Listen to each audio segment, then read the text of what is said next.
La foule éclata de rire avant même que je puisse reprendre mon souffle. L'eau froide imbiba ma robe couleur champagne, scintillant sous les lumières de la salle de bal comme du verre brisé. Mes paumes tremblaient alors que je me relevais du rebord de marbre de la fontaine dorée. Et là, il se tenait, mon père, Antoine Dubois, l'homme qui m'appelait autrefois sa fierté. Avant de commencer, laissez un commentaire et dites-nous d'où vous venez et de quelle ville vous regardez nos vidéos.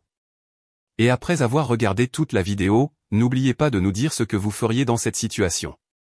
Soyez honnête. Dites-le moi dans les commentaires ci-dessous. Nous lisons chaque commentaire. Commençons. Tu oses encore te montrer ici, aboya-t-il, sa voix résonnant dans le hall rempli de roses, de caméras et de faux sourires. Tu n'as aucune honte, Élise. Des halètements, des chuchotements. La musique s'arrêta. Je levai les yeux, les cheveux dégoulinants, le mascara coulant sur mes joues, tandis que ma sœur, Sophie, riait derrière sa flûte de cristal. « Papa, ne gaspille pas ton énergie, dit-elle d'un air suffisant. Elle est juste venue gâcher mon mariage comme elle gâche tout. » Ma poitrine se serra. Tous les regards me brûlaient. Parents, ex-amis, amis de la famille qui m'avaient autrefois demandé mes dissertations pour l'université souriaient maintenant d'un air narquois comme des loups encerclant une blessure. « Mettez-la dehors », lança Sophie à la sécurité. « C'est un événement privé. » J'aurais pu crier. J'aurais pu supplier. Mais au lieu de cela, je pris une lente inspiration, lissai mes cheveux mouillés en arrière et forçai un sourire calme qui fit vaciller leur rire. « Vous tous, dis-je doucement, ma voix tremblante mais se raffermissant. Souvenez-vous de ce moment. » Un silence se répandit dans la pièce. Quelque chose dans mon ton fit même s'effacer le sourire narquois de mon père. Et juste à ce moment-là, c'est là que le vrombissement sourd des pales d'un rotor déchira l'air extérieur. Les gens se tournèrent. Les lustres en verre tremblèrent. Une rafale de vent s'engouffra par les portes ouvertes de la terrasse, envoyant des pétales et des papiers tourbillonnés sur le sol en marbre. Les lumières de la fontaine se reflétaient sur la carlingue noire et argentée d'un hélicoptère en train de descendre. Je ne bougeais pas. Je n'en avais pas besoin. Les portes s'ouvrirent avec un bruit sourd alors que le pilote sortait le premier, suivi d'une grande silhouette dans un costume bleu marine impeccable, les manches retroussées juste assez pour laisser entrevoir le reflet de sa montre. Sa présence aspira l'air de la salle. Luc Moreau, mon mari, l'homme que tout le monde pensait que j'avais perdu lorsque j'avais ruiné ma vie des années auparavant. Il traversa directement la foule stupéfaite, son expression illisible jusqu'à ce qu'il me voie, trempé, humilié, debout dans l'eau qui était censée me faire paraître insignifiante. « Élise, dit-il, sa voix basse, puissante. Es-tu blessée ?» Ma sœur se figea au milieu d'un sourire.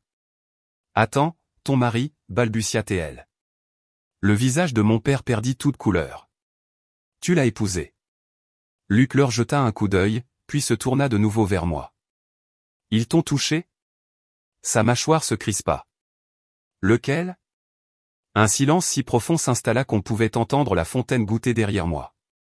Je sortis lentement, mes talons résonnant sur le marbre. « Personne n'a besoin de répondre, dis-je tranquillement, croisant chaque regard choqué. Parce qu'après ce soir, ils découvriront tous qui ils ont vraiment insulté. » L'orchestre était figé.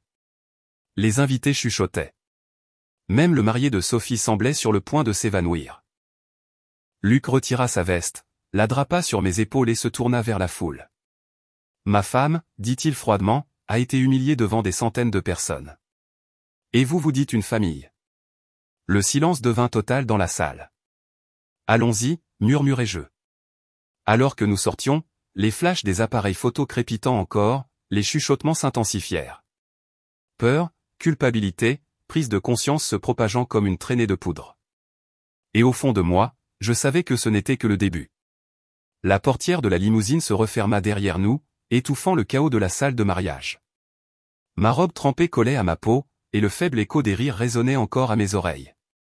À travers la vitre teintée, je pouvais voir les invités se disperser comme des pigeons effarouchés, chuchotant, filmant, faisant semblant de ne pas fixer l'hélicoptère qui venait d'atterrir sur leur précieuse propriété. Luc était assis à côté de moi, la mâchoire crispée, les yeux brûlants d'une fureur contenue. Sa main frôla la mienne. « Ça va ?» demanda-t-il doucement. Je regardais droit devant moi, le reflet de la fontaine dorée scintillant dans la vitre. « Je vais bien » mentis-je. Ma voix ne semblait même pas être la mienne. Il soupira, son regard toujours posé sur moi. Tu n'aurais pas dû y aller seule, Élise. Tu sais de quoi ton père est capable. Il fallait que je les voie, dis-je en me tournant vers lui. Je voulais savoir si je pouvais me tenir devant eux sans m'effondrer à nouveau. Et je l'ai fait. Il hocha lentement la tête, les lumières de la ville filant sur son visage alors que la voiture roulait sur la route de la Corniche. Tu as fait plus que ça. Tu leur as fait réaliser qui tu es devenu. Je souris faiblement, bien que ma poitrine brûlât encore de l'humiliation. C'est drôle, pendant des années, ils ont dit que je ne serais jamais rien. J'ai quitté la maison avec rien d'autre qu'une valise et un téléphone fissuré. Maintenant, ils pensent qu'ils peuvent me noyer dans une fontaine et s'en tirer comme ça. Les doigts de Luc se resserrèrent sur les miens. Ils ne savent pas ce que tu as construit, Élise. Ils ne savent pas que tu es l'investisseuse silencieuse derrière la moitié des projets du bois dont ils se vantent. Cela me fit rire. Un rire silencieux et amer. S'ils le savaient, ils me vénéreraient. C'est ça, le problème avec ma famille. L'amour n'est qu'un autre mot pour un moyen de pression. Le chauffeur prit la route privée menant à notre domaine en bord de mer. L'océan miroitait sous le clair de lune, calme et infini. Dès notre arrivée, je sortis pieds nus, sentant le carrelage frais sous mes pieds. Luc suivit, se débarrassant de sa cravate, ses yeux vacillant encore de colère. Il m'arrêta près de la véranda, sa voix basse. Quel est le plan, Élise? Tu leur as dit de se souvenir de ce moment. Que se passe-t-il ensuite? Les vagues se brisaient doucement au-delà de la balustrade en verre. Je me tournai vers lui, ma voix ferme. Ensuite, ils apprendront ce qui arrive quand on rejette la mauvaise fille. Le lendemain matin, le manoir des Dubois bourdonnait comme une ruche que l'on aurait secouée. Les téléphones sonnaient. Les journalistes campaient devant les portes, et les gros titres du mariage parfait de ma sœur furent éclipsés par une seule photo, celle du moment où Luc drapait sa veste sur moi. La légende, l'héritière Dubois humiliée, son mari milliardaire intervient. Le visage de Sophie était affiché partout, son sourire forcé de cette nuit-là désormais figé dans des mèmes. Elle appela mon numéro 8 fois. Je ne répondis pas. À la place, j'étais assise à mon bureau, faisant défiler les contrats numériques qui liaient l'Empire Dubois à Moreau Industries, la société de mon mari. Ce qu'il ne savait pas, c'est que des mois auparavant, Luc avait discrètement acquis 40% de leur dette commerciale. Et c'était moi qui lui avais conseillé de le faire. On frappa à la porte, interrompant mes pensées. Luc entra, tenant 2 tasses de café. Tu es debout depuis 5 heures, dit-il en posant une à côté de moi. Je n'arrivais pas à dormir, admis-je. Trop de gros titres à lire. Il sourit faiblement. Tu n'as pas besoin de te presser. Le monde sait déjà qui tu es maintenant. Je levai les yeux, le regard perçant. Pas encore. Ils le sauront demain. Plus tard dans l'après-midi, Sophie envoya finalement un message. Sophie, tu détruis ma réputation. Sais-tu ce que tu as fait? Je répondis. Moi? Pas encore, mais tu le sauras bientôt. 10 minutes plus tard, je reçus un appel de mon père. Sa voix tremblait, quelque chose que je n'avais pas entendu depuis mes 16 ans. Élise, nous devons parler. Le conseil d'administration panique. Les investisseurs se retirent. Quoi que toi et ce mari qui est le tien soyez en train de faire, arrêtez. Je m'adossai à ma chaise. Tu m'as dit de ne plus jamais me montrer. Tu te souviens? Peut-être que je ne fais que suivre tes ordres. Élise, lança-t-il sèchement. Tu es toujours ma fille. Ce mot, fille, me brûla comme de l'acide. Tu ne t'en es souvenu qu'après avoir vu les gros titres. Il se tut. S'il te plaît, rentre à la maison. Nous pouvons arranger ça. Je suis à la maison, dis-je, ma voix calme mais froide. Et je n'arrange plus les choses. Je les remplace. Je mis fin à l'appel et posai mon téléphone. Mes mains tremblaient légèrement, non pas de culpabilité, mais de libération. Pendant des années, ils avaient pris mon silence pour de la faiblesse. Ils n'avaient jamais réalisé que le silence pouvait aussi être une stratégie. Luc vint derrière moi, posant une main sur mon épaule. Tu es sûr d'être prête pour ça? Je me tournai vers lui avec un léger sourire narquois. Ils ont bâti leur royaume sur des mensonges, Luc. Je ne fais qu'enlever les fondations. Il hocha lentement la tête. Alors, rendons cela officiel. Le soir, le communiqué fut publié, Moreau Industries acquiert le groupe Dubois. Prise de contrôle totale avec effet immédiat. En moins d'une heure, le nom Dubois, le nom de ma famille, était en tendance mondiale. Le mariage de rêve de Sophie devint un mème. L'empire de mon père fut réduit à une note de bas de page. Mais moi? Je me sentis enfin légère. Cette nuit-là, alors que Luc versait 2 verres de vin sur le balcon, il me regarda avec un demi-sourire. Tu leur as dit de se souvenir de ce moment près de la fontaine, dit-il. Je pris le verre, mes yeux brillant à la lumière de la ville. Je me suis assuré qu'ils ne l'oublieront jamais. Au lever du soleil, le domaine Dubois ressemblait moins à un manoir qu'à un champ de bataille. Les journalistes s'agglutinaient aux portes, criant des questions, les flashs des appareils photo crépitant comme des coups de feu. L'empire de mon père, sa fierté, son identité, s'effondrait plus vite qu'il ne pouvait mentir. Depuis la sécurité de notre balcon, je regardais tout se dérouler en direct à la télévision. Les mêmes personnes qui avaient applaudi quand on m'avait poussé dans cette fontaine se bousculaient maintenant devant les microphones pour se défendre. L'ironie ne m'échappait pas.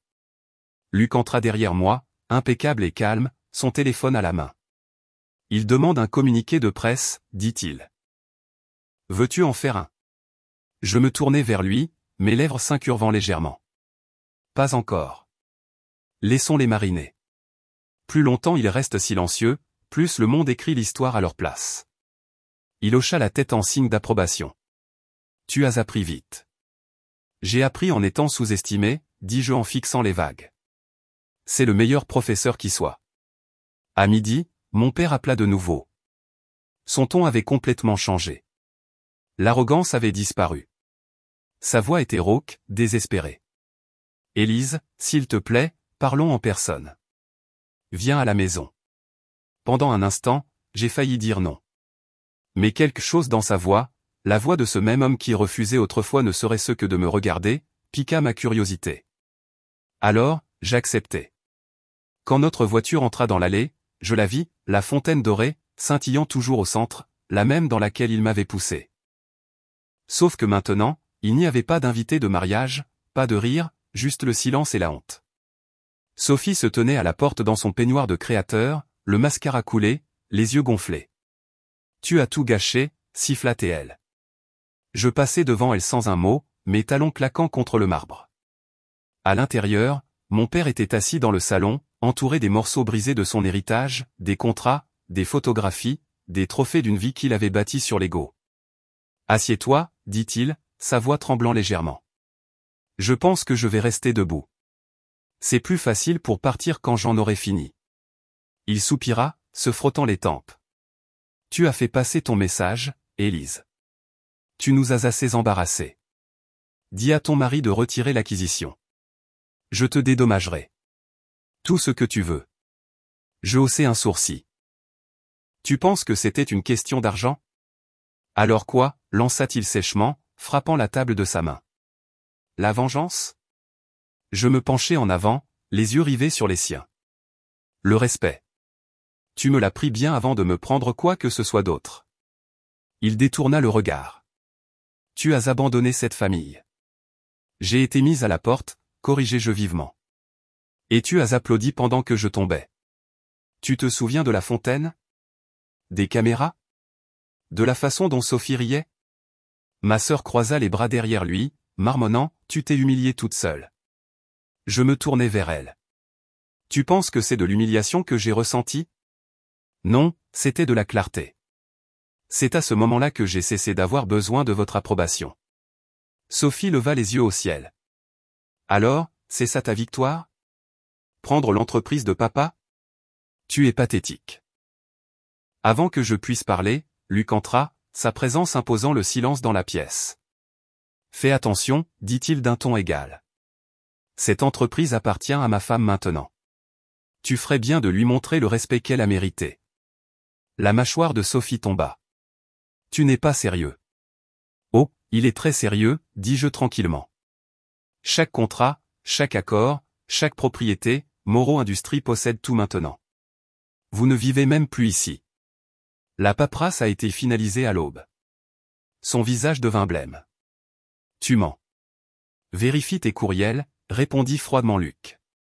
Elle chercha son téléphone en tâtonnant, son expression se tordant alors que la vérité s'imposait à elle. Vous avez tout pris. Je souris doucement. Non, j'ai juste repris ce qui était à moi. Mon père se leva, la colère vacillant à travers son désespoir. Tu as détruit cette famille. Je pris une lente inspiration, soutenant son regard furieux. Non, papa.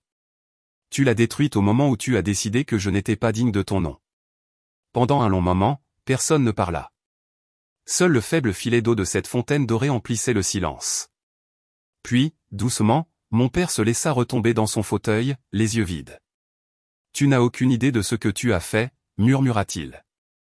Je m'approchai. En fait, dis-je, ma voix calme mais tranchante, je sais exactement ce que j'ai fait. J'ai montré au monde qui sont vraiment les Dubois, le genre de personnes qui poussent leur propre fille dans une fontaine pour impressionner des étrangers. Il me regarda avec un mélange de regret et d'incrédulité. Et maintenant, Élise? Tu penses que tu vaux mieux que nous? Je fis une pause. Non, j'ai juste choisi de ne pas devenir comme vous. Puis je me tournai pour partir. Luc me suivit, sa main reposant légèrement sur mon dos. Mais avant de sortir, je jetai un dernier regard à Sophie. Un jour, quand les caméras cesseront de venir et que les lumières s'éteindront, tu te souviendras de cette nuit près de la fontaine et tu réaliseras que c'est à ce moment-là que ton royaume a commencé à s'effondrer. Elle ne répondit pas. Elle n'en avait pas besoin. L'expression sur son visage disait tout. Alors que nous sortions, le soleil perça les nuages, faisant miroiter l'eau. Je m'arrêtai près de la fontaine, fixant mon reflet dans ses ondulations dorées. Autrefois, cet endroit m'avait noyé dans la honte. Maintenant, il reflétait mon pouvoir. Luc vint à côté de moi, murmurant, prêt à rentrer à la maison. Je souris faiblement. Oui, laissons-les à leur silence. Nous marchâmes vers l'hélicoptère qui attendait.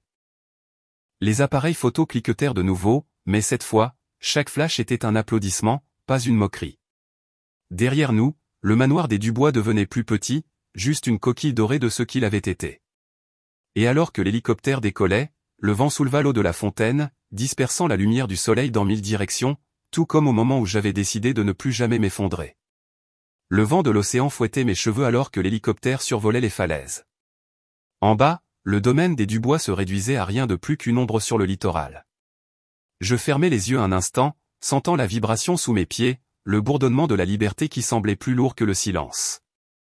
Luc me regardait depuis l'autre côté de la cabine, son expression plus douce maintenant. C'est fini, dit-il gentiment. Je regardai par le hublot, ma voix basse. Non, Luc.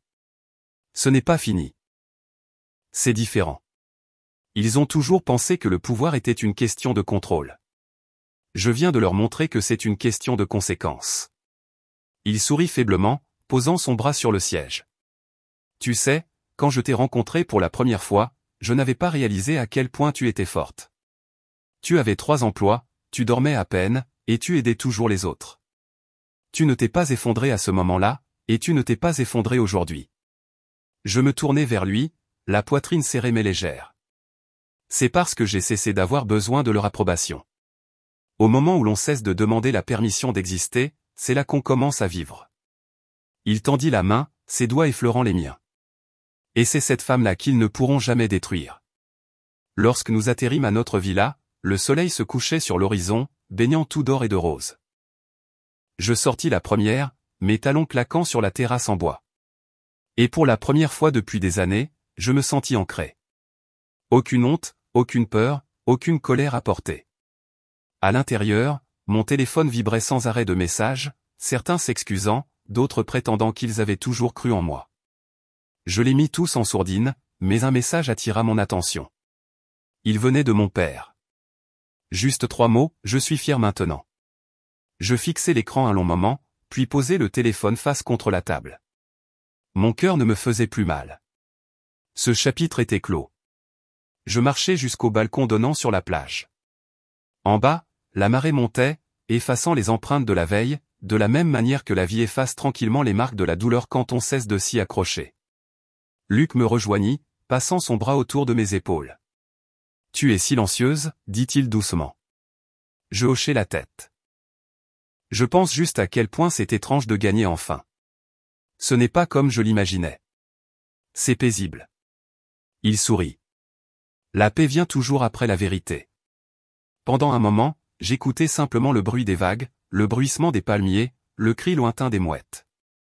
Et quelque part au fond de moi, je pouvais encore entendre les échos de cette nuit, les rires, le bruit de l'eau, la voix de mon père pleine de haine. Mais maintenant, ils semblaient être des sons d'une autre vie. Tu sais quelle est la meilleure partie, dis-je après un moment. Quoi? Je n'ai pas eu besoin de crier pour être entendu. J'ai juste eu besoin de m'élever. Il me regarda avec une fierté tranquille. Tu as fait plus que t'élever, Élise. Tu as construit une vie qu'ils passeront le reste de la leur à essayer de comprendre. Je souris faiblement, posant ma tête sur son épaule alors que la dernière lueur s'estompait sur l'océan. Laissons-les faire. Je n'ai pas besoin qu'ils comprennent. J'ai juste besoin qu'ils se souviennent. 2 semaines plus tard, les médias étaient passés à autre chose. Le nom du bois avait été remplacé par Moreau Industries sur chaque bâtiment d'entreprise, chaque bandeau d'information, chaque fil d'actualité pour investisseurs. Ma sœur et mon père avaient disparu. Des rumeurs disaient qu'ils avaient quitté la ville. Mais je n'ai pas vérifié. Je n'en avais pas besoin, car la vraie victoire n'était pas dans les gros titres, l'argent ou la vengeance. C'était de marcher dans mon jardin chaque matin, de respirer librement, sachant que je ne devais plus à personne des excuses pour mon existence. Parfois, quand le vent soufflait juste comme il faut, j'entendais encore les échos de cette fontaine dans mes rêves. L'eau miroitante, les rires s'estompant, et je souriais. Parce que ce fut la nuit où ils ont essayé de me noyer, et où j'ai appris à marcher sur l'eau. Et ce fut le moment où, finalement, ils se sont brisés.